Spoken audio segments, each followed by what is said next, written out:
The crack of her uncle's hand against the wooden table shattered the quiet morning air, and Rose Bennett felt her bones snap before she even registered the pain shooting up her arm. "You worthless girl." Edgar Bennett's face turned crimson as he grabbed Rose's wrist with brutal force, twisting it until she cried out. "One job. I gave you one simple job, and you cannot even measure flour properly." Rose's knees buckled as white-hot agony radiated from her right wrist. The bread dough she had been preparing lay forgotten on the counter, slightly too wet because she had miscalculated by perhaps a quarter cup.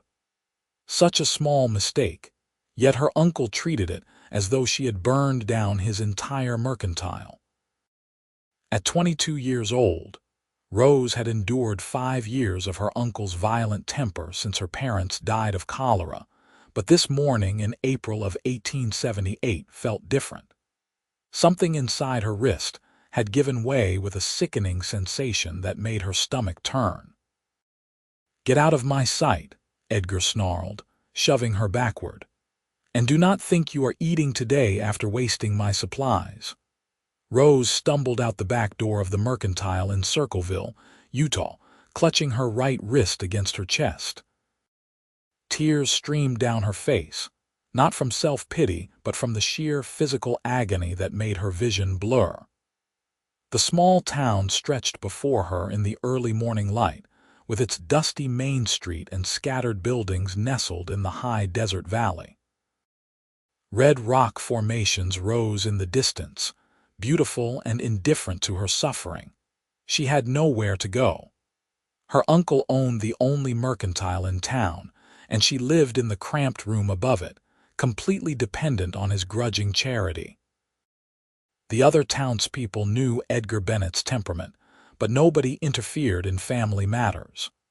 Rose sank onto a wooden crate behind the building, cradling her injured wrist. Even the slightest movement sent fresh waves of pain through her arm. She could already see swelling beginning around the joint, and her hand felt oddly disconnected, as though it belonged to someone else. "Miss, you all right there?" The voice startled her so badly she nearly fell off the crate. Rose looked up through tear-blurred eyes to see a tall figure silhouetted against the morning sun. As he moved closer, she could make out a cowboy, perhaps 26 or 27, with sun-bronzed skin and concerned gray eyes beneath the brim of his weathered hat. He wore typical ranch clothing, dusty from travel, and led a chestnut mare by the reins. "I am fine," Rose said automatically, the lie hollow even to her own ears. The cowboy's expression shifted from concern to something more focused as his gaze dropped to her wrist. "That does not look fine at all, miss. May I take a look?" Rose hesitated, then nodded. What did it matter? The pain was becoming unbearable, and she had no money for a doctor even if Circleville had one, which it did not. The nearest physician was 2 days' ride away in Beaver. The cowboy crouched beside her, his movements careful and deliberate. "My name is Samuel Nichols. I have worked ranches all through Nevada and Utah, and I have set more than a few broken bones over the years. This looks like it might be fractured. What happened?" "I fell," Rose whispered, the automatic protection of family shame rising instinctively. Samuel's gray eyes met hers with an intensity that made her breath catch. "Did you fall, or did someone hurt you?" The directness of his question stripped away her practiced deflection. Fresh tears spilled down her cheeks and she looked away, unable to maintain the lie under his steady gaze. "My uncle. I made a mistake with the flour measurements." She heard Samuel draw in a sharp breath, but when he spoke, his voice remained calm and gentle. "Let me splint this for you. It is going to hurt for a moment when I position it properly, but then it will feel better, I promise." Rose nodded, bracing herself. Samuel moved to his saddlebag and retrieved several items, including clean strips of cloth and 2 straight pieces of wood he apparently carried for exactly this purpose. He worked with practiced efficiency, his hands surprisingly gentle for someone who clearly spent his life doing hard physical labor. "This is going to be the worst part," he warned softly. "On three. 1, 2, 3. Rose bit down hard on her lower lip to keep from screaming as Samuel carefully straightened her wrist. Stars exploded across her vision, but then, as he had promised, the acute pain began to subside into a more manageable throb. He positioned the wooden splints on either side of her wrist and forearm, then wrapped them securely with the cloth strips, his fingers moving with confident precision. "Accidents happen," Samuel said quietly as he tied off the bandage. "But this was not an accident, was it?" Rose shook her head, unable to speak past the lump in her throat. This stranger's kindness felt more overwhelming than her uncle's cruelty. She was not accustomed to gentleness.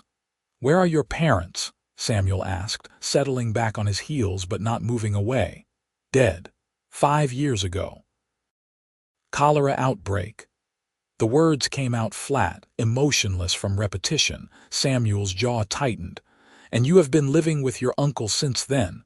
"I have nowhere else to go. No money, no prospects." Rose finally met his eyes again. "Why are you helping me?" "Because it is the right thing to do." Samuel stood and offered her his left hand, careful not to jostle her injured arm. "And because no man should raise his hand to a woman, family or not, over something as meaningless as flour." Rose let him help her to her feet, though standing made her feel lightheaded. She swayed slightly, and Samuel's hand moved to steady her elbow. "When did you last eat?" he asked. "Yesterday morning." Samuel muttered something under his breath that sounded like a curse. "Come with me. The boarding house serves breakfast and you need food." "I cannot," Rose protested weakly. "I have no money, and my uncle will be even angrier if I do not return soon to finish my chores." "Your uncle can wait, and I am buying." Samuel's tone left no room for argument. "You cannot heal without proper nutrition, and you are in no condition to work anyway, not with that wrist." Something in Rose's chest loosened at his words. When was the last time someone had simply cared about her well-being without expecting something in return? She could not remember. Samuel kept his hand lightly on her elbow as he guided her around the building and up the main street toward the boarding house, leading his mare with his other hand. Rose felt acutely aware of the curious stares from early rising townspeople, but Samuel seemed completely unbothered by the attention. Mrs. Crawford, who ran the boarding house, raised her eyebrows when they entered but said nothing as Samuel requested a table and ordered breakfast for 2. The dining room smelled gloriously of coffee, bacon, and fresh biscuits. Rose's stomach cramped with hunger. "So what brings you to Circleville?" Rose asked once they were seated, needing to fill the silence with something other than her own desperate gratitude.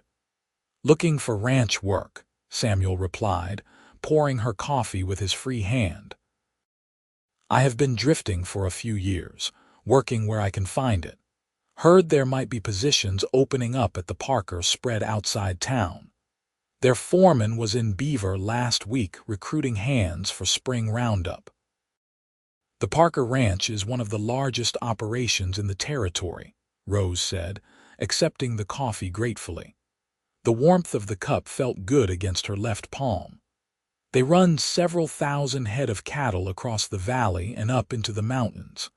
Samuel nodded. "Sounds like the kind of place that might need a steady hand. I am tired of drifting, ready to settle somewhere for more than just a season." Their breakfast arrived, and Rose had to force herself not to eat too quickly despite her hunger. Samuel watched her with those steady gray eyes, and she found herself studying him in return between bites. He had a strong, weathered face with small creases at the corners of his eyes, from squinting into the sun. His hands were scarred and calloused from hard work, but they had been so gentle when splinting her wrist. There was something fundamentally decent about him that Rose recognized instinctively, perhaps because such decency had been so absent from her life these past 5 years. "What did you do before your parents died?" Samuel asked. "Helped my mother with her dressmaking business. She was talented, made gowns for women all through the territory. I learned from her, became quite skilled with a needle myself." Rose's voice softened with memory. "My father was a surveyor. We traveled quite a bit when I was younger, saw much of Utah and Nevada. They were wonderful people. Kind, patient, always laughing together." "That must make living with your uncle even harder," Samuel observed. "Every single day," Rose admitted. "He is my mother's brother, but they were nothing alike. He has always been bitter, angry at the world. When my parents died and I had nowhere to go, he took me in, but he made it clear from the beginning that I was a burden. I work in his mercantile, clean his home, cook his meals, and still he treats me as though I am worthless." Samuel's expression darkened. "You are not worthless, Rose. The way he treats you says everything about him and nothing about you." The use of her first name sent an unexpected flutter through her chest. She realized she had not told him her full name, only that her uncle was Edgar Bennett. "How did you know my name?" A faint smile crossed Samuel's face, the first she had seen from him. "Mrs. Crawford called you by name when we came in. I have good ears." Rose found herself smiling back despite everything. "You are observant. Have to be, working with cattle and horses. Miss something important and you might end up trampled or worse." Samuel finished his coffee and leaned back slightly. "What would you do if you could do anything, Rose? If circumstances were different?" No one had ever asked her that question. Rose sat in silence for a long moment, considering. "I would open my own dressmaking shop. Not here in Circleville, but somewhere larger, maybe Salt Lake City or even San Francisco. I would create beautiful things and be my own woman, dependent on no one." She felt her cheeks warm. "That sounds foolish, I suppose." "It sounds like a fine dream," Samuel said seriously. "And not foolish at all. You should pursue it." "How?" Rose heard the bitterness creep into her voice. "I have no money, no means of leaving. My uncle would never let me go, not willingly. I am too useful to him." "There are always ways," Samuel said quietly. "If someone wants something badly enough." Before Rose could respond, the boarding house door crashed open. Edgar Bennett stood in the doorway, his face purple with rage. Rose's blood turned to ice. "There you are, you ungrateful wretch." Edgar stormed across the dining room, oblivious to the other diners' shocked stares. "How dare you leave your chores undone to go gallivanting around town?" Samuel rose to his feet in one smooth motion, placing himself between Rose and her uncle. The movement was not overtly threatening, but there was something in his posture that made Edgar pull up short. "The lady needed medical attention for her broken wrist," Samuel said, his voice level but hard as stone. "I provided it. Now she is eating breakfast because she was faint from hunger. Once she is finished, she will return to your establishment." Edgar's eyes bulged. "Who the hell are you to interfere in family business? That girl is my responsibility, and if she needs discipline, that is my right." "Discipline?" Samuel's voice dropped to something dangerous. "Is that what you call breaking a woman's wrist over spilled flour?" The room had gone completely silent. Every eye was fixed on the confrontation. Edgar seemed to notice the attention for the first time, and some of the bluster went out of him, though his face remained twisted with anger. "Rose, get yourself home right now," Edgar snapped. "We will discuss your behavior later." Rose stood on shaking legs, but Samuel's hand touched her shoulder gently, keeping her in place. "She will come back when she is ready," Samuel said. "And if you ever lay hands on her again, you will answer to me. Are we clear?" Edgar's mouth worked soundlessly for a moment. He was a large man, running to fat now in middle age, but Samuel was taller, younger, and had the lean muscle of someone who worked hard physical labor every day. More importantly, Samuel had the quiet confidence of a man who knew how to handle himself in a fight. "This is not over," Edgar finally spat, then turned on his heel and stalked out of the boarding house. Rose sank back into her chair, trembling from head to toe. "He will make my life a nightmare for this," she whispered. Samuel sat down across from her again, his expression troubled. "You cannot go back there, Rose, not to live under his roof." "I have no choice. There is always a choice." Samuel was quiet for a moment, clearly thinking. "The Parker Ranch. If I get hired on, I can ask about positions. They sometimes need women for cooking, laundry, mending. It would not be easy work, but it would get you away from your uncle and you would be paid." Hope flared in Rose's chest, painful in its intensity. "Do you really think they might hire me? I can try. Let me ride out there today, talk to the foreman. Where can I find you later to let you know what I learn?" Rose thought quickly. "The church. There is a small cemetery behind it. I can slip away this evening around sunset. My uncle sometimes goes to the saloon after closing the mercantile." Samuel nodded. "I will meet you there. In the meantime, is there somewhere safe you can go? Someone you can stay with, Mrs.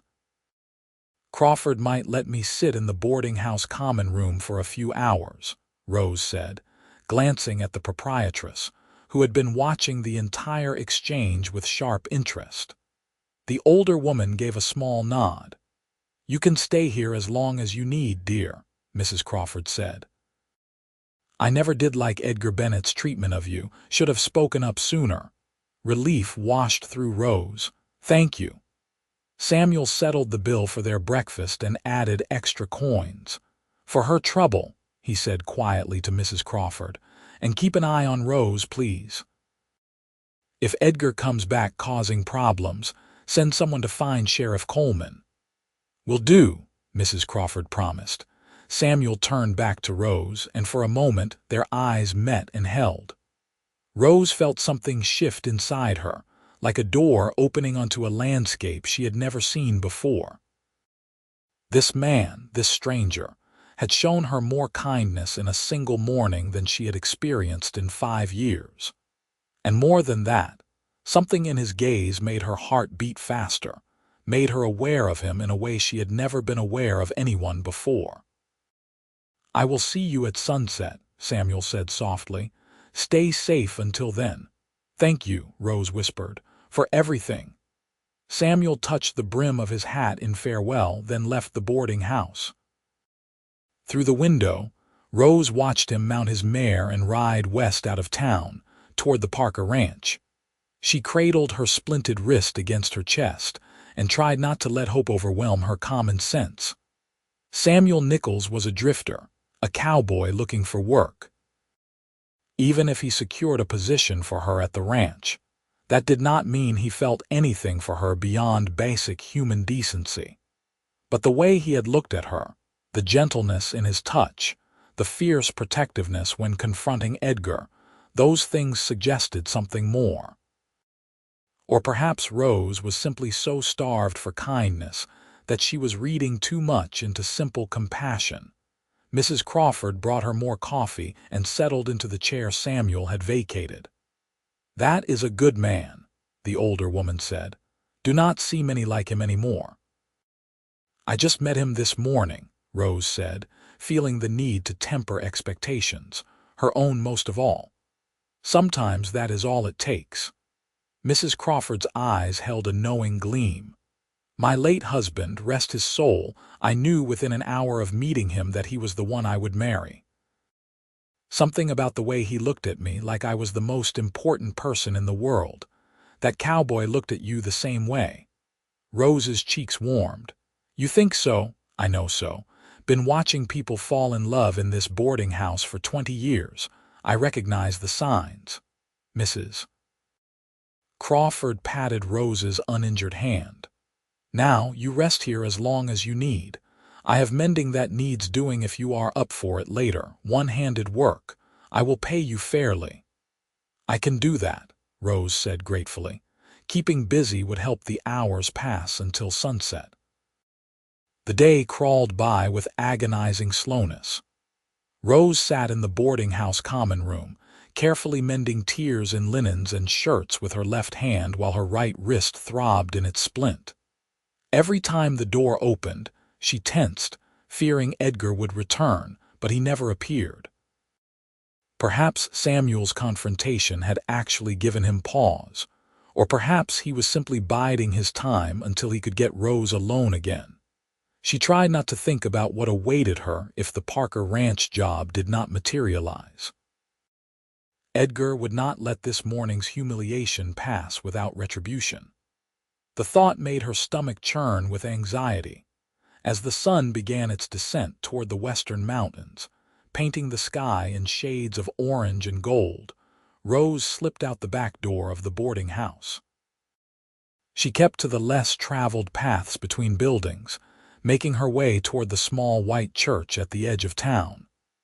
The cemetery behind it was peaceful, shaded by cottonwood trees that rustled in the evening breeze. Rose stood among the weathered headstones, her heart pounding. What if Samuel did not come? What if he had been run off the Parker property, or decided helping her was more trouble than it was worth? What if she had placed all her desperate hopes on a stranger who owed her nothing? The sound of hoofbeats made her turn. Samuel rode into the cemetery as the last rays of sunlight gilded his silhouette, and Rose thought she had never seen anything so beautiful in her life. He dismounted and walked toward her, his expression unreadable in the fading light. "I got the job," Samuel said without preamble. "Trail boss position, good pay. And I talked to Mrs. Parker herself about you. She needs help with cooking and housework. Her regular woman just left to get married. The job is yours if you want it, room and board included plus $20 a month." Rose's legs went weak. $20 a month was more money than she had ever possessed in her life. Truly. Mrs. Parker wants to meet you first, but I told her about your situation, and she is sympathetic. She said you can come out to the ranch tonight if you want, that you do not have to go back to your uncle at all." "Tonight?" Rose felt dizzy with the sudden rush of possibility. Samuel stepped closer. "I know this is happening fast, maybe too fast. But Rose, I do not think it is safe for you to stay in that house another night. The way your uncle looked at you this morning, the rage in his eyes, I have seen that before. It escalates. And I will not stand by knowing you are in danger." "You barely know me," Rose whispered. "Why do you care so much?" Samuel was quiet for a long moment. When he spoke, his voice was rough with emotion. "I do not have a good answer for that except that from the moment I saw you sitting on that crate, hurting and alone, something in me just knew that you were important. Knew that I wanted to protect you, help you, know you. Maybe I am crazy. Maybe this makes no sense. But I have spent years drifting from place to place, never feeling like I belonged anywhere, and then I met you and suddenly I could see a reason to stay, to build something. Does that sound insane?" "No," Rose breathed. "It sounds like exactly how I feel." They stood facing each other in the deepening twilight, the air between them charged with something electric and profound. Samuel slowly reached out and touched Rose's cheek with his calloused fingertips, the gesture achingly gentle. "Come with me," he said softly. "To the Parker Ranch. Start a new life. Let me court you properly the way you deserve. And if somewhere down the line you decide I am not what you want, I will accept that. But give us a chance to find out what this could be." Rose's eyes burned with tears, but for the first time in 5 years, they were tears of hope rather than despair. "Yes," she said. "Yes to all of it." Samuel's face broke into a genuine smile that transformed his serious features into something luminous. "Do you need to get anything from your uncle's place?" Rose thought of her small room above the mercantile, the few possessions she had managed to keep from her old life. There were some of her mother's sewing supplies, a few pieces of clothing, a daguerreotype of her parents. But weighing against that was the risk of confronting Edgar, of giving him the opportunity to stop her from leaving. "There are some things I would like to have," Rose admitted. "My mother's sewing kit, a photograph, but they are not worth getting hurt over." "Where is your room?" Samuel asked. "Above the mercantile, there is a back staircase." Samuel considered this. "Your uncle is probably at the saloon by now. We could slip in quickly, get your things, and be gone before he returns, but only if you feel safe doing that." Rose weighed the options. The thought of leaving behind the last tangible connections to her parents hurt, but Samuel was right that her safety mattered more. Still, if there was even a chance of retrieving those precious items without incident, she wanted to try. "Let us be quick," she said. They approached the mercantile from the back, moving silently through the shadows. The building was dark, and Edgar's horse was not in the small stable behind it, suggesting he was indeed elsewhere. Samuel tied his mare to a post and followed Rose up the narrow back stairs. Her room was barely larger than a closet, containing only a thin mattress, a wooden crate that served as a table, and a battered trunk that held her meager belongings. Rose knelt beside the trunk, working the latch with her left hand. Samuel lit a match to give her light. Inside, wrapped in faded muslin, were her mother's sewing scissors, needle case, and measuring tape, all precious tools of the seamstress trade. The daguerreotype of her parents sat in a tarnished frame, their faces solemn but their eyes warm. Rose had two other dresses besides the one she wore, both worn but clean. She gathered everything quickly, bundling it all into a pillowcase. "This is everything?" Samuel asked quietly. Rose looked around the stark little room that had been her prison for 5 years. "This is everything that matters." They were halfway down the back stairs when the door below crashed open. Edgar stood silhouetted against the light from the street, blocking their exit. Rose's heart stopped. "I knew you would come back," Edgar snarled, "sneaking around like a thief. And you brought your cowboy protector. How touching." Samuel placed himself in front of Rose on the narrow staircase. "We are just collecting Rose's belongings. Then we will leave, and you will never have to see either of us again." "The hell you will." Edgar's voice was thick, slurred with whiskey. "That girl is mine, my responsibility, my property. She does not leave unless I say so." "I am not your property," Rose said, finding her voice despite her fear. "I am a grown woman and I am leaving." Edgar started up the stairs. "You ungrateful little wretch. After everything I have done for you, giving you a home, feeding you, and this is how you repay me. By humiliating me in front of the whole town and then running off. Everything you have done." Rose felt 5 years of suppressed anger suddenly boiling over. "You have worked me like a slave, starved me, beaten me for the smallest mistakes. That is not generosity, uncle. That is cruelty." Edgar's face contorted with rage. He lunged up the stairs, reaching for Rose. Samuel moved faster, intercepting Edgar and shoving him back down. Edgar stumbled, caught himself on the railing, and came up swinging. His fist connected with Samuel's jaw with a meaty thud. Samuel absorbed the blow and delivered one of his own, a sharp jab to Edgar's midsection that doubled the older man over. "I told you this morning," Samuel said, his voice hard. "You do not get to hurt her anymore."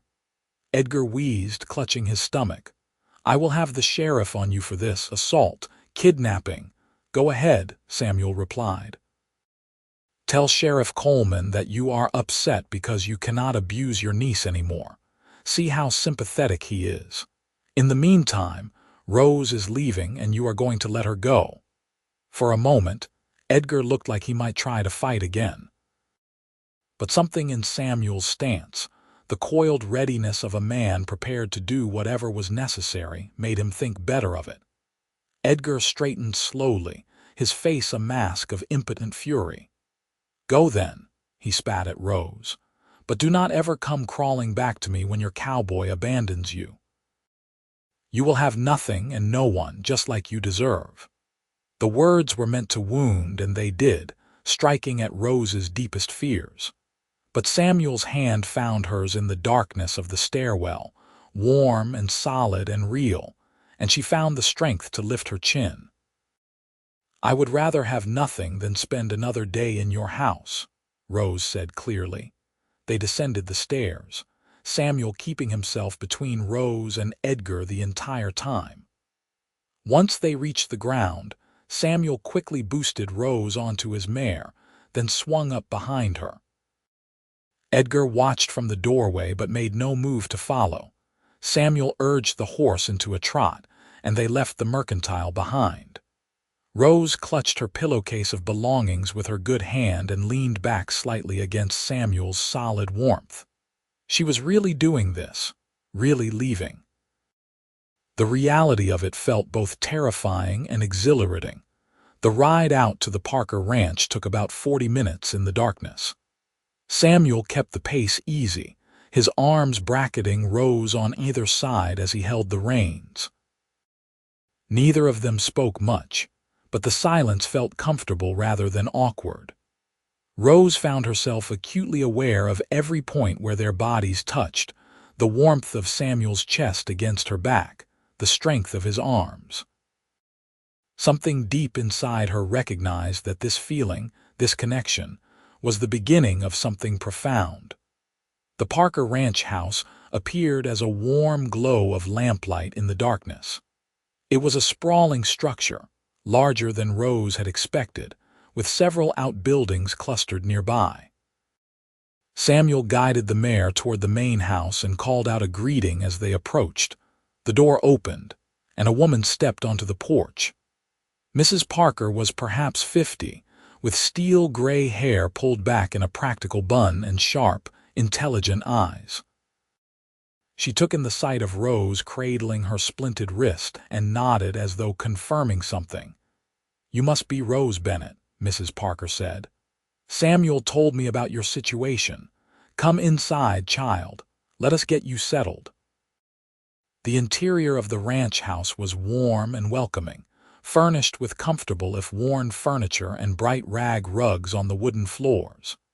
Mrs. Parker led Rose to a chair in the kitchen and poured her tea while Samuel waited in the doorway, his hat in his hands. "Let me see that wrist, Mrs. Parker said, examining Samuel's splinting job with an approving eye. "Good work. Clean, secure. It should heal well if you are careful with it. Now, Samuel tells me you have experience with sewing and general household work." "Yes, madam," Rose said. "My mother was a dressmaker and I learned from her. I can cook, clean, mend, and manage a household. I worked in my uncle's mercantile for 5 years, handling inventory and customers." "And your uncle broke your wrist because you measured flour incorrectly, Mrs. Parker's tone was deceptively mild, but her eyes flashed with anger. "Yes, madam. Men like that are a plague on decent society," Mrs. Parker said flatly. "Well, you are safe here. This ranch employs about 15 hands and they all need feeding, cleaning up after, and their clothes mended. My previous helper left last month to marry one of the Cowboys, which I do not hold against her, but it has left me short-handed. The work is hard, Rose, but I pay fairly, and I expect you to be treated with respect by everyone on this ranch. If any of the men give you trouble, you come straight to me or to my husband. Understood?" "Yes, madam. Thank you, madam." Rose felt tears prick her eyes again. "I will work hard, I promise." "I do not doubt it." Mrs. Parker smiled, her stern features softening. "Now let me show you to your room. It is nothing fancy, but it is clean and private. You will take your meals with the family, not with the ranch hands, since you will be helping me run the household." Rose followed Mrs. Parker through the house to a small but comfortable room off the kitchen. It had a real bed with a quilt, a washstand, a wardrobe, and even a small window with gingham curtains. Compared to her closet-sized room above the mercantile, it looked like a palace. "Get some rest," Mrs. Parker said kindly. "Your wrist must be aching something fierce. We will talk more about your duties in the morning. For now, you are safe, and that is what matters." After Mrs. Parker left, Rose sank onto the bed, hardly daring to believe her good fortune. The events of the day felt surreal. This morning, she had been trapped in a nightmare with no hope of escape. Tonight she had a job, a room of her own, and the promise of a new beginning. And she had Samuel, who had appeared in her life like an answer to prayers she had been too discouraged to even voice. A soft knock on the door made her look up. Samuel stood in the doorway, his expression uncertain. "I wanted to make sure you were all right before I head out to the bunkhouse," he said. "Today has been a lot." "It has been everything," Rose said softly. "Samuel, I do not know how to thank you for what you have done. You changed my entire life in the span of a single day." Samuel stepped into the room, then seemed to think better of it and remained in the doorway, maintaining propriety. "You do not owe me thanks, Rose. I just did what anyone decent would have done." "That is not true, and you know it. Most people turned a blind eye to how my uncle treated me. You are the first person in 5 years to actually help." Rose stood and crossed to where he stood. "You said you wanted to court me properly.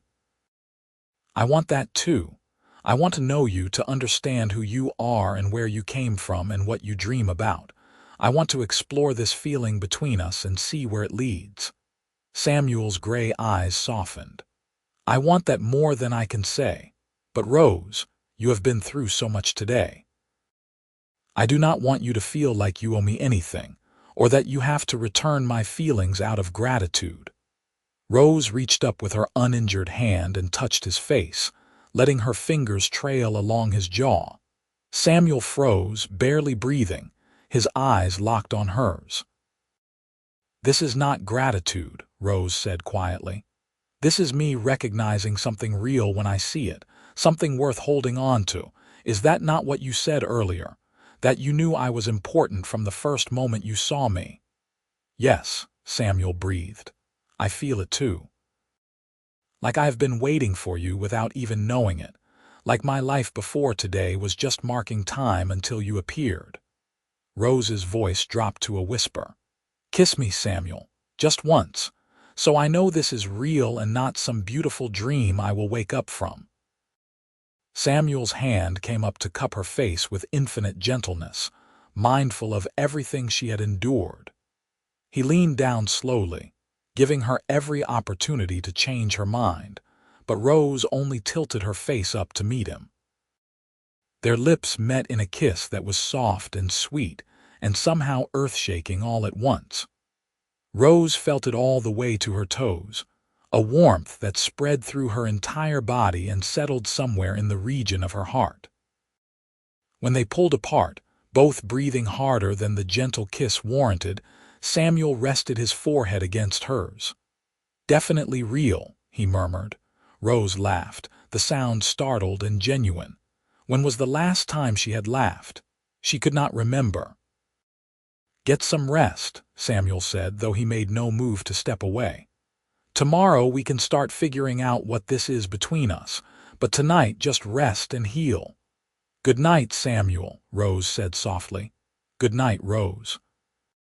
He left reluctantly, and Rose closed the door, then leaned against it. Her uninjured hand pressed to her lips where she could still feel the ghost of his kiss. Outside her window, the Utah night was vast and star-filled, and for the first time in 5 years, Rose felt like she could breathe. The next weeks passed in a rhythm that felt both new and strangely right. Rose threw herself into her work at the Parker Ranch, learning Mrs. Parker's expectations and routines.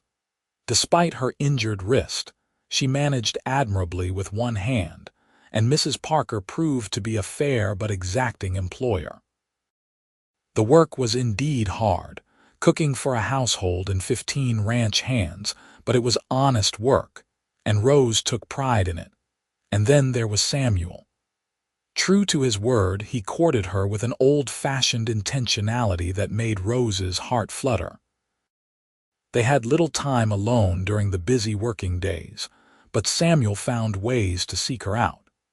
He would appear in the kitchen in the early morning before heading out to work, sharing coffee and quiet conversation while the rest of the house still slept. He brought her wildflowers from the range, their petals the brilliant colors of the Utah desert.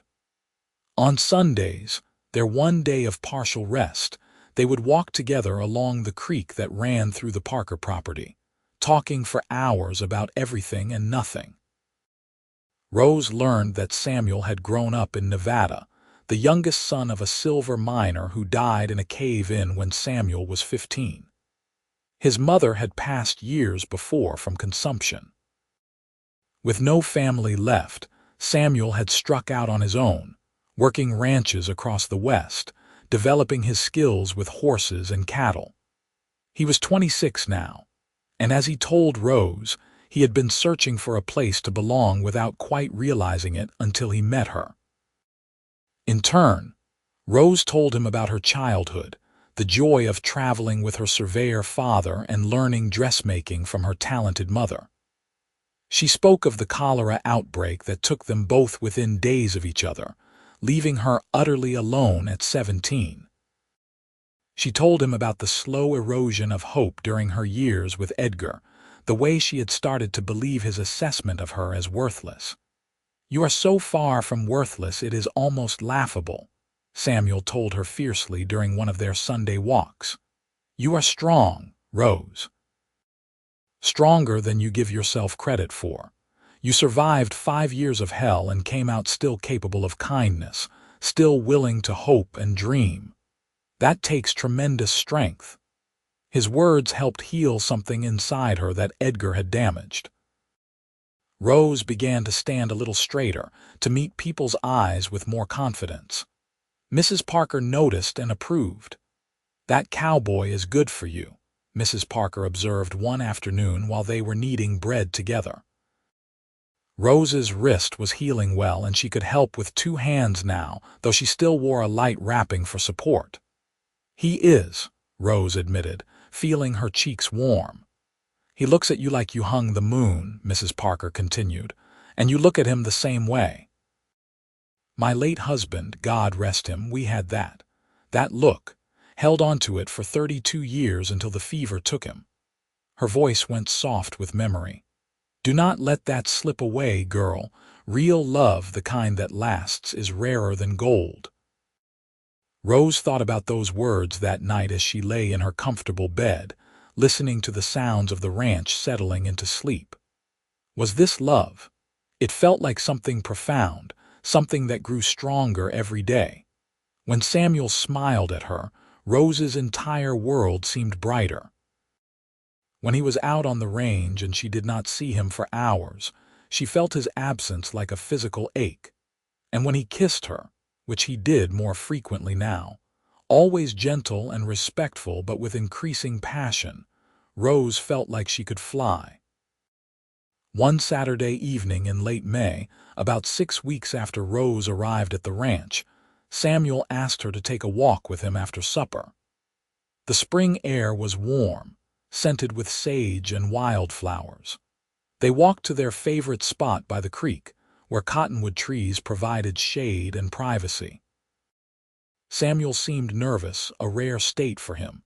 He kept fidgeting with his hat, turning it in his hands. Finally, he stopped walking and turned to face Rose. "I have been thinking," Samuel said, "about the future, about what I want from life." Rose's heart began to pound. "And what is that?" "You," Samuel said simply. "I want you, Rose. I want to wake up next to you every morning and fall asleep beside you every night. I want to build a life with you, have a home, maybe children someday if you want that. I know it has only been a few weeks, and maybe that is too soon to be thinking these things, but I am not getting any younger, and I have never been more certain of anything in my life." He dropped to one knee, and Rose's breath caught in her throat. "I do not have much to offer you," Samuel continued. "Just a cowboy's wages and a heart that is completely yours. But I promise I will work hard every day to make you happy, to give you the life you deserve. Rose Bennett, would you do me the honor of becoming my wife?" Rose realized she was crying, happy tears streaming down her face. "Yes," she said, her voice breaking. "Yes, Samuel, absolutely yes." Samuel surged to his feet and pulled her into his arms, kissing her with a joy and passion that left her breathless. When they finally broke apart, both laughing and crying at once, Samuel reached into his pocket. "I do not have a proper ring yet," he said, "but I will get you one, I promise, the prettiest one I can afford." "I do not need a ring," Rose said, touching his face tenderly. "I just need you." They stood wrapped in each other's arms as the sun set over the Utah landscape, painting the sky in shades of crimson and gold. Rose felt a happiness so complete it was almost frightening. After years of darkness, she had found light. After years of cruelty, she had found kindness. After years of loneliness, she had found love. They were married 3 weeks later in the small Circleville church, with Mrs. Parker standing up as Rose's matron of honor and Mr. Parker serving as Samuel's best man. Most of the town turned out for the wedding, curious about the cowboy who had stood up to Edgar Bennett and won Rose's heart. Edgar himself did not attend, which suited Rose perfectly. She had no desire to see him ever again, though she heard through town gossip that he had hired a new helper for the mercantile and was making that poor soul's life miserable. Rose wore a dress she had made herself in the evenings after work, a simple but elegant gown of cream-colored cotton with delicate embroidery at the collar and cuffs. Mrs. Parker contributed lace for the veil, and Rose carried a bouquet of wildflowers that Samuel had gathered that morning. When Rose walked down the aisle and saw Samuel waiting for her at the altar, his face filled with such love and joy that it took her breath away. She knew with absolute certainty that she was making the right choice. This man who had appeared in her life like a miracle, who had shown her what real kindness looked like, who had helped her remember that she was worthy of love and respect, this man was her future. The ceremony was brief but meaningful. When the minister pronounced them husband and wife, Samuel kissed Rose with a tenderness that made several of the older women in attendance sigh happily. The reception was held at the Parker Ranch, with food and dancing and genuine celebration. Rose had never been so happy in her entire life. Mr. Parker had given them a wedding present, a small but sturdy cabin on the far edge of the ranch property. It had 2 rooms, a fireplace, and a front porch that looked out over the valley. It was not much, but it was theirs, a place to begin building their life together. Their wedding night was sweet and tender, Samuel patient and gentle as he helped Rose overcome her nervousness. Afterward, lying in his arms in their own bed in their own home, Rose felt a peace she had never experienced. She traced idle patterns on Samuel's chest, marveling at the fact that this was real, that she got to keep this. "What are you thinking?" Samuel asked softly, his fingers running through her long hair. "That I am the luckiest woman alive," Rose said. "And that I love you more than I thought it was possible to love anyone." "I love you too," Samuel replied, pressing a kiss to her forehead, "and I promise I will spend every day trying to make you happy." "You already do," Rose assured him, "just by being you."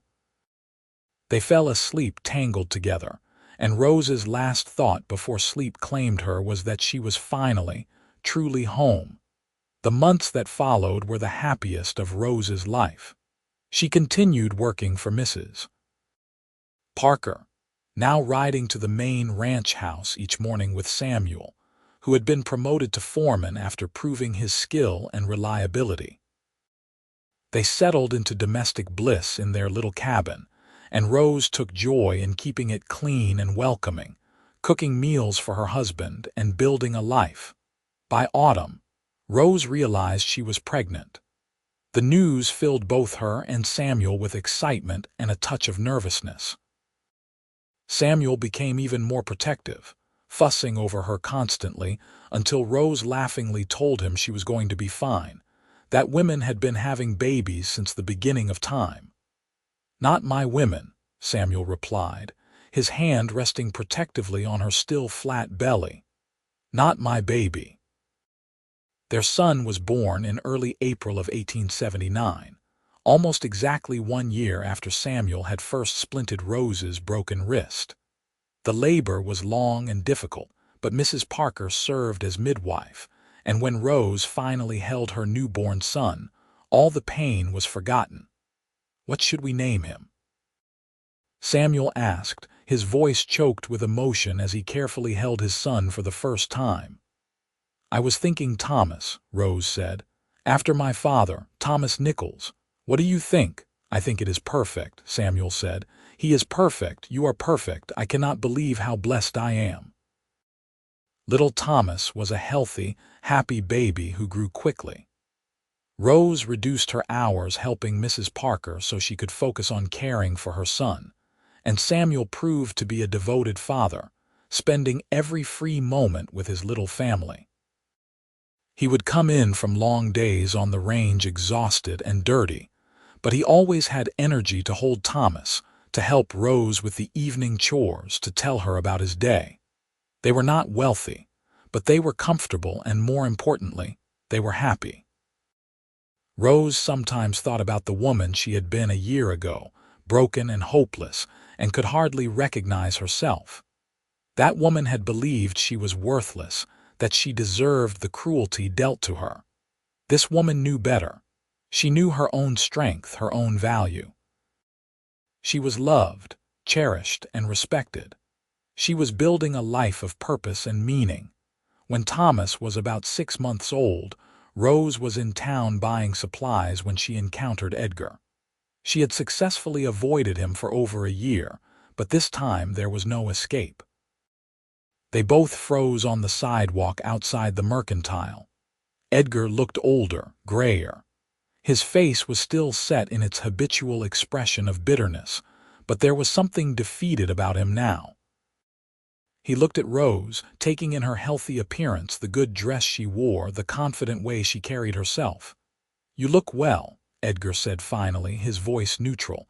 "I am well," Rose replied carefully. "Heard you had a baby, a son." "Yes, Thomas." Edgar was quiet for a long moment. "I was hard on you," he said abruptly. "Too hard. Your mother would be ashamed of me." It was as close to an apology as Edgar was probably capable of giving. Rose could have held onto her anger, could have listed all the ways he had hurt her. But standing in the sunshine with her happy life waiting for her at the ranch, she found she did not have the energy for bitterness. "Yes, she would be," Rose agreed. "But that is something you have to live with, not me. I have moved on, Uncle. I hope someday you find a way to do the same." She walked past him into the mercantile, her head held high. Behind her, Edgar stood on the sidewalk, looking lost. Rose felt a moment of pity for him, but it was distant, the way you might feel sorry for a stranger. He was part of her past, a painful chapter that was closed. Her present and future belonged to Samuel and Thomas, to the life they were building together. The years that followed brought more blessings. A daughter, Catherine, was born 2 years after Thomas, a bright-eyed little girl with her father's gray eyes and her mother's dark hair. Then another son, James, who arrived with a lusty cry that announced his presence to the entire ranch. Rose and Samuel's little cabin became increasingly cramped, and with Mr. Parker's help, they built an addition, creating a proper home with bedrooms for the children. Samuel eventually became full partner in the Parker Ranch after Mr. Parker suffered a stroke and needed to step back from daily operations. It was a tremendous responsibility, but Samuel met it head-on. his years of experience and natural leadership serving him well. The ranch prospered under his management, and their financial situation improved significantly. Rose fulfilled her old dream in a different way than she had imagined. She did not open a shop in a big city, but she became known throughout the county as a skilled seamstress, taking commissions for special dresses and suits. Women came from as far as Beaver and Richfield to have Rose create gowns for weddings and important occasions. She worked in the evenings after the children were in bed, her skilled fingers creating beauty from fabric and thread, and the extra income went into savings for the children's futures. One evening, about 5 years after they married, Rose and Samuel sat on the porch of their expanded home, watching the sunset paint the Utah sky in brilliant colors. The children were asleep inside, worn out from a day of playing. Samuel had his arm around Rose's shoulders and she leaned into his solid warmth content. "You ever think about that morning?" Samuel asked quietly. "When I found you behind the mercantile?" "Sometimes," Rose admitted. "It feels like another lifetime now, like it happened to someone else." "I think about it often," Samuel said. "How easily I could have ridden right past. I was heading to the Parker Ranch, not planning to stop in Circleville at all, but my horse needed water, so I pulled up behind the buildings near the public trough. And there you were." "Fate," Rose said softly. "Maybe, or Providence, or just incredible luck." Samuel pressed a kiss to her temple. "Whatever it was, I am grateful every single day. You and the children, this life we have built, it is everything I never knew I wanted." "I love you," Rose said, tilting her face up for a proper kiss. "More now than even on the day we married. Is that supposed to happen? I thought love was supposed to be strongest at the beginning." "I think real love grows," Samuel replied. "Like a tree. Starts as a seed, but if you tend it right, it grows strong and deep and lasting." He paused, then added with a smile, "That might be the most poetic thing I have ever said. I am usually better with horses than words." Rose laughed. "It was perfect. You are perfect. Far from perfect, but I try." Samuel's expression grew more serious. "Rose, I need you to know something. That morning when I splinted your wrist, when I said accidents happen, I did not just mean the injury. I meant us. Finding each other was an accident in the best possible way. Neither of us planned it or expected it, but it changed everything." "The best accident of my life," Rose agreed. They sat in comfortable silence as the stars began to emerge overhead. Inside the house, one of the children cried out briefly in sleep, then settled. Their life was full of ordinary moments like this, simple evenings on the porch, days of hard work, nights of peaceful rest. But to Rose, who had once believed she would never escape her uncle's cruelty, every ordinary moment felt like a miracle. The years continued to pass. Thomas grew tall and strong like his father, eventually taking on more responsibilities around the ranch.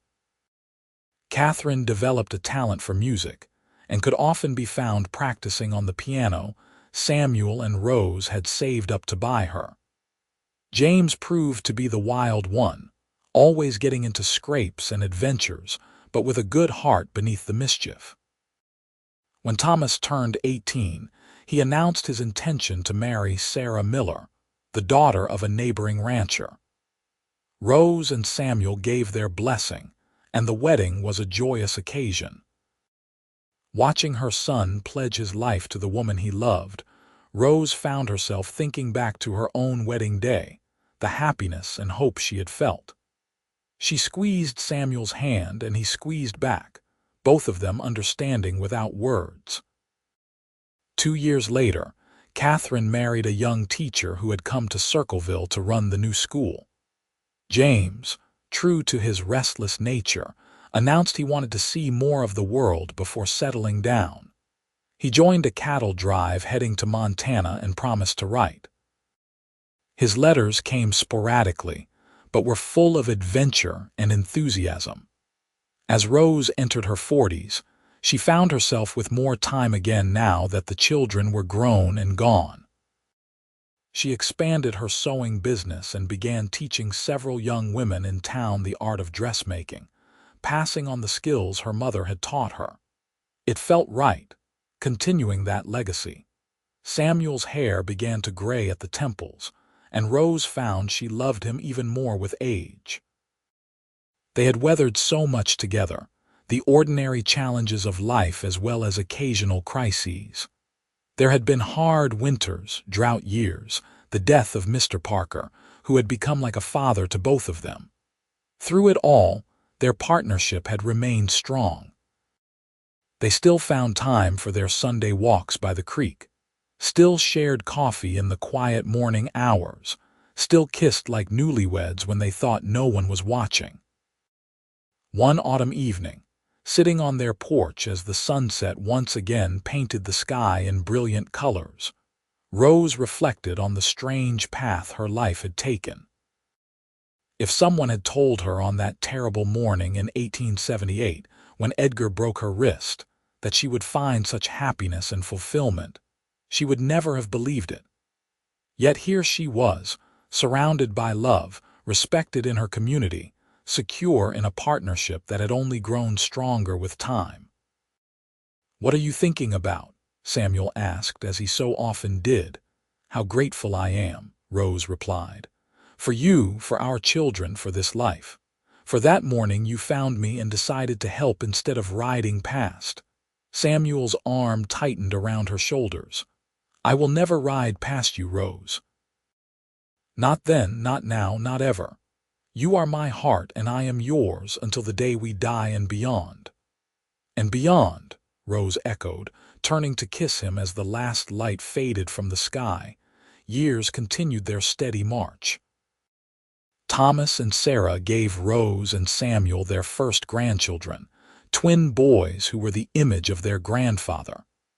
Catherine had a daughter who inherited her mother's musical talent.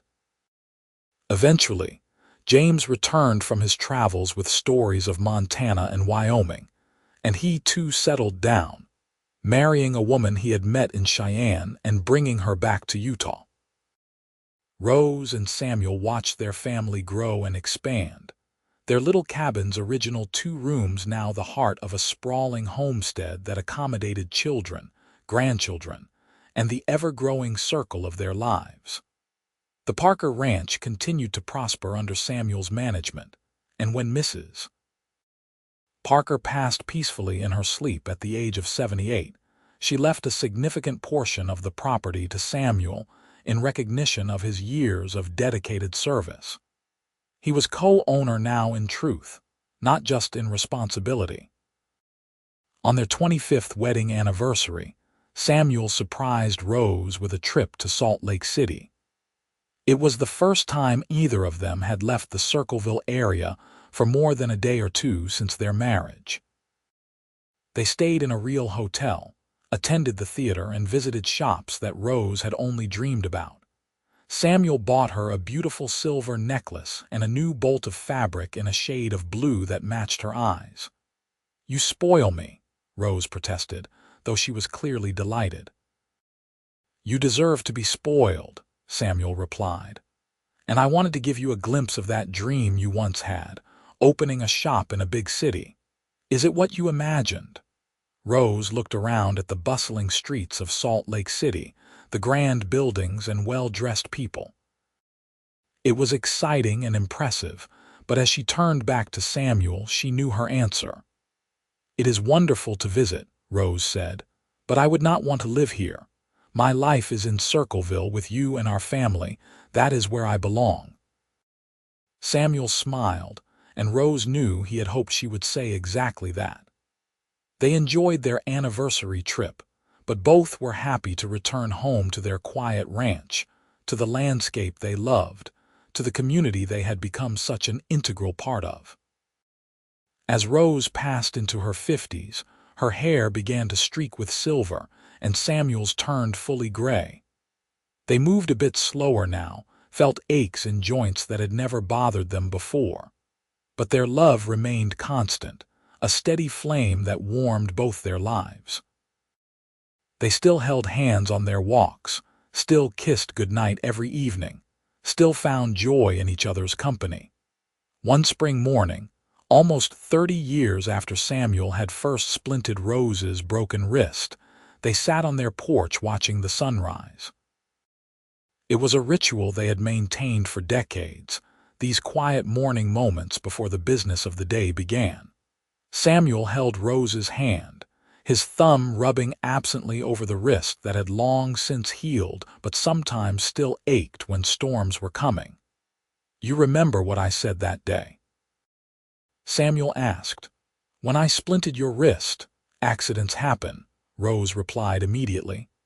"I have been thinking about those words a lot lately," Samuel said.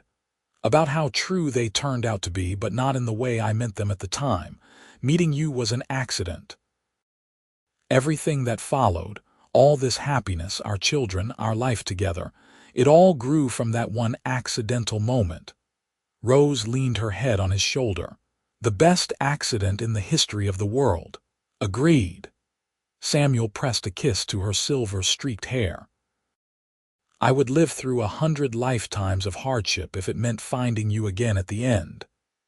"Let us hope you do not have to," Rose said with a smile. "One lifetime with you is perfect, Samuel, absolutely perfect." They sat together as the sun climbed higher, painting the Utah landscape in shades of gold and red. Inside the house, they could hear the first stirrings of their newest grandchild, who was visiting with Catherine for the week. The day ahead would be full of ordinary tasks and simple pleasures, the fabric of a life well lived.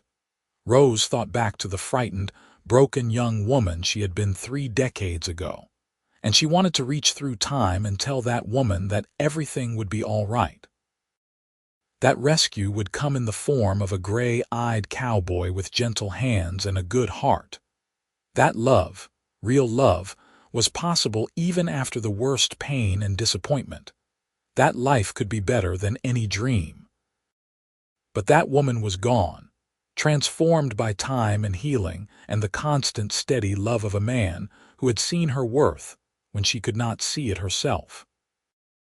In her place was this woman, Rose Nichols, beloved wife and mother and grandmother, respected member of her community, successful in her own right, but most importantly, happy. Deeply, profoundly, contentedly happy. "I love you," Rose said, the words as familiar as breathing after 30 years of marriage, but no less meaningful for their frequency. "I love you too," Samuel replied, his voice warm with emotion. "Today, tomorrow, and always."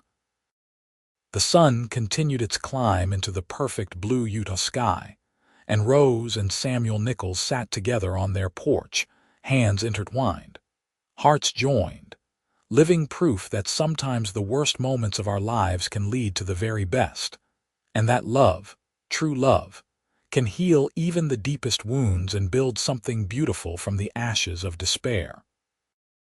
Their story, which began with pain and a simple act of kindness, had blossomed into a legacy of love that would continue through their children and grandchildren for generations to come.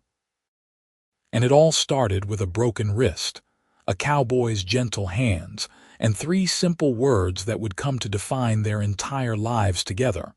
Accidents happen. But so does love, so does healing, and so does happily ever after.